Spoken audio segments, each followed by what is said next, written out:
ओम नमो भगवते वासुदेवाय नमः। आप सभी मित्रों को योगिनी एकादशी की हार्दिक शुभकामनाएं।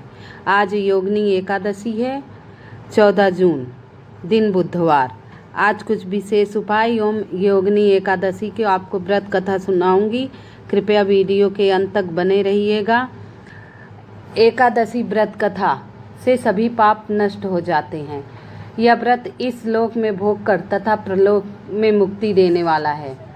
भगवान कृष्ण ने धर्मराज से कहा, हे धर्मराज, यह एकादशी तीनों लोकों में प्रसिद्ध है। इसके व्रत से सभी पाप नष्ट हो जाते हैं। मैं पुराण में कही हुई कथा सुनाता हूँ, ध्यान पूर्वक सुनना। कुबेर नाम का एक राजा था। अलकापुरी नामक नगरी में वह राज्य करता था। वह परम शिव भक्त था। उसका हेममाली नामक एक यक्ष सेवक था जो पूजा के लिए फूल लाया करता। हेममाली की पत्नी बिलाक्षी नामक अति सुंदर स्त्री थी। एक दिन वह मानसरोवर से पुष्प लेकर आया, किंतु कामना सख्त होने के कारण पुष्प को रखकर अपनी पत्नी के साथ रमण करने लगा और दोपहर हो गई। यहाँ पुष्प समय से नहीं पहुँचा। राजा कुबेर राह देखते देखते उन्हें क्रोध आया। सेवकों की आज्ञा दी, तुम लोग जाकर पता करो हेममाली अब तक पुष्प लेकर क्यों नहीं आया। जब सेवकों ने उसका पता लगा लिया तो राजा से जाकर सारी बात बता दिया। हे राजन, हेममाली अपनी स्त्री के साथ रमण कर रहा है। इस बात को सुनकर राजा कुबेर को हेममाली को बुलाने की आज्ञा दी। डर से कांपता हुआ हेममाली राजा के सामने उपस्थित आया। उसे देखकर कुबेर को अत्यंत क्रोध आया राजा को, और क्रोध से राजा के ओठ कांपने लगे। राजा ने कहा, अरे अधर्म, तूने मेरे पूजनीय देवों के देव महाशिव का अपमान किया है। मैं तुझे श्राप देता हूँ। जिस स्त्री के कारण तू पुष्प लाने पे लेट हुआ, उस स्त्री के वियोग में तू तड़पे और मित्र लोग में जाकर कोढ़ी का जीवन जिएगा तू।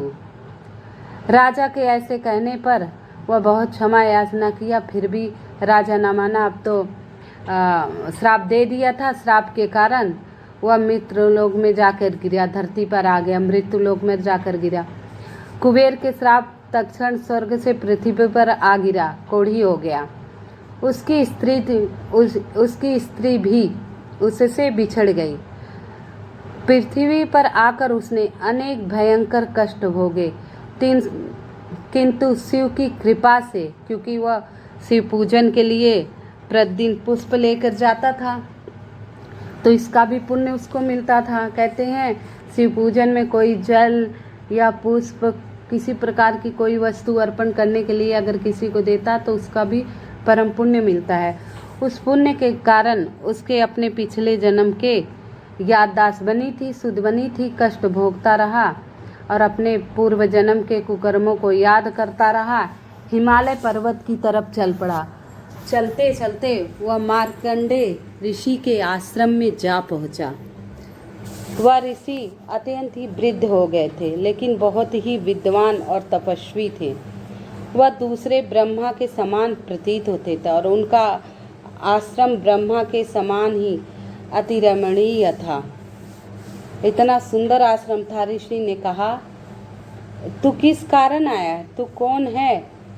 मार्कंडेय ऋषि ने कहा, तो उसने बताया, मेरा नाम हेममाली है। तो मार्कंडेय ऋषि ने कहा, हे हेममाली, तूने मेरे सम्मुख सत्य वचन कहे, इसीलिए मैं तेरे उद्धार के लिए एक व्रत बताता हूँ। यदि तू आषाढ़ मास के श्री कृष्ण पक्ष की योगिनी नामक एकादशी का विधान पूर्वक व्रत करेगा तो तेरे सभी पाप नष्ट हो जाएंगे। तो हेममाली ने ऋषि से आग्रह की, हे प्रभु, आप मुझे कृपया करके योगिनी एकादशी की व्रत कथा बताएं, विधि बताएं, जिससे मेरे सारे पाप धुल जाएं और मैं फिर अपनी पत्नी के साथ सुखपूर्वक जीवन व्यतीत करने लगूं। महर्षि उसके वचन सुने, बोले, हाँ, मैं तुझे योगिनी एकादशी की व्रत कथा बताता हूँ। उसे नियम से करेगा तो तेरे सारे कोढ़ दूर हो जाएंगे और पुनः तू अपने जीवन सुख में व्यतीत करेगा। महर्षि के वचन सुन हेममाली अत्यंत प्रसन्न हुआ और उनके वचनों के अनुसार योगिनी एकादशी का व्रत विधान पूर्वक करने लगा। इस व्रत के प्रभाव से अपने पुराने स्वरूप में आ गया। पहले जैसा हेममाली हो गया, कोढ़ उसके सारे शरीर का खत्म हो गया और एकादशी व्रत के पुण्य से वो पहले से अधिक रूपवान और निरोगी काया को प्राप्त हुआ और वह अपनी पत्नी के साथ अब सुखपूर्वक रहने लगा। भगवान श्री कृष्ण ने कहा, हे राजन, इस योगिनी एकादशी की कथा का फल 88,000 ब्राह्मणों को भोजन कराने के बराबर है।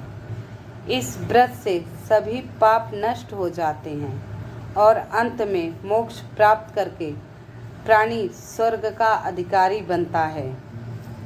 कहते हैं इस व्रत को करना चाहिए। अगर ये व्रत आप नहीं कर पाएँ तो योगिनी एकादशी की कथा अवश्य सुने, इसका महत्व अवश्य जाने। योगिनी एकादशी अपने आप में एक विशेष एकादशी है।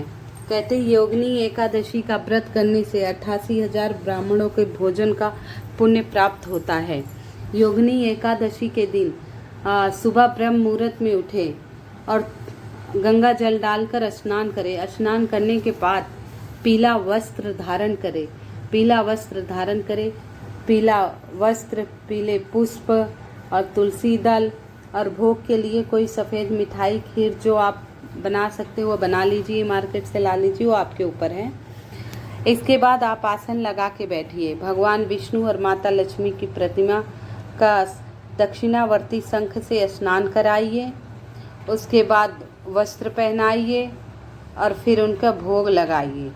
इसके बाद हवन पूजा पाठ जो करना आप करिए। धूप दीप नैवेद्य से पूजा करिए, भगवान को भोग लगाइए। भोग में तुलसी पत्र जरूर डालिए और पीले पुष्प अवश्य चढ़ाइए।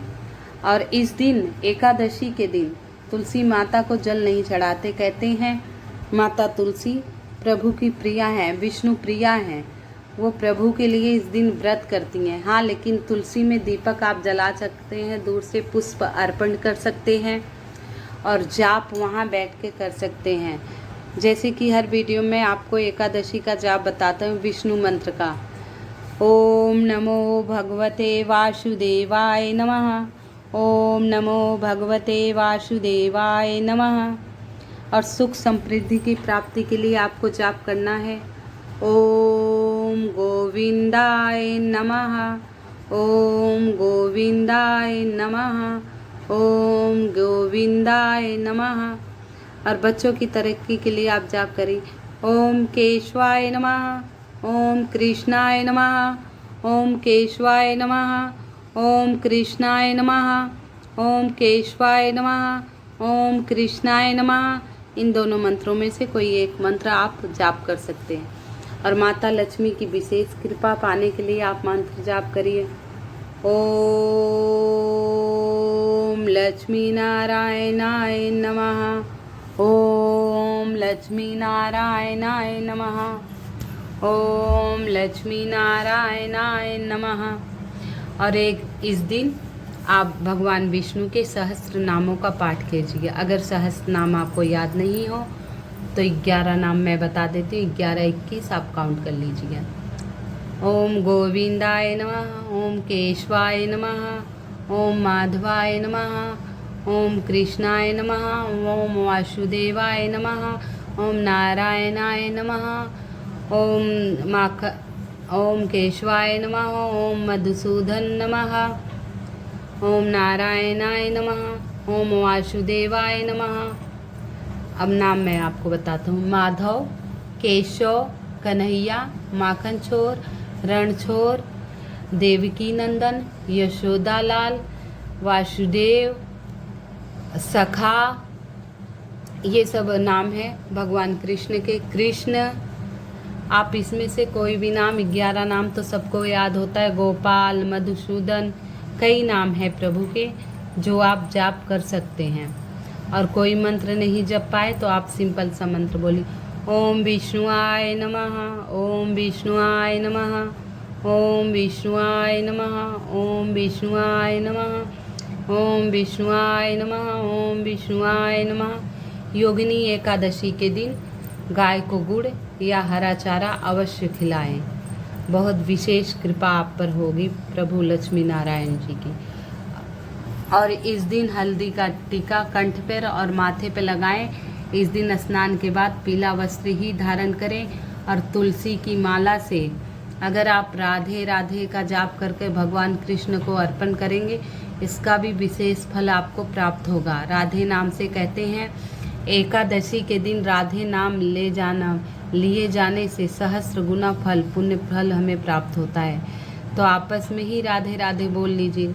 राधे राधे जपो दौड़े आएंगे मुरारी, राधे राधे राधे राधे राधे राधे राधे राधे राधे राधे। घर के जितने सदस्य हो आपस में बैठकर ताली बजा के राधे नाम या नारायण नारायण का जाप करें। इससे आपको विशेष फलों की प्राप्ति होगी। एकादशी के दिन इन कुछ मंत्रों को जो बताएं, इन मंत्रों को जाप करें। इन मंत्रों को जाप से आपको विशेष फल प्राप्त होगा। ओम नमो भगवते वासुदेवाय नमः। कृपया कमेंट में नारायण नारायण अवश्य लिखिए या कृष्णाय नमः। योगिनी एकादशी के आप सभी मित्रों को हार्दिक शुभकामनाएं।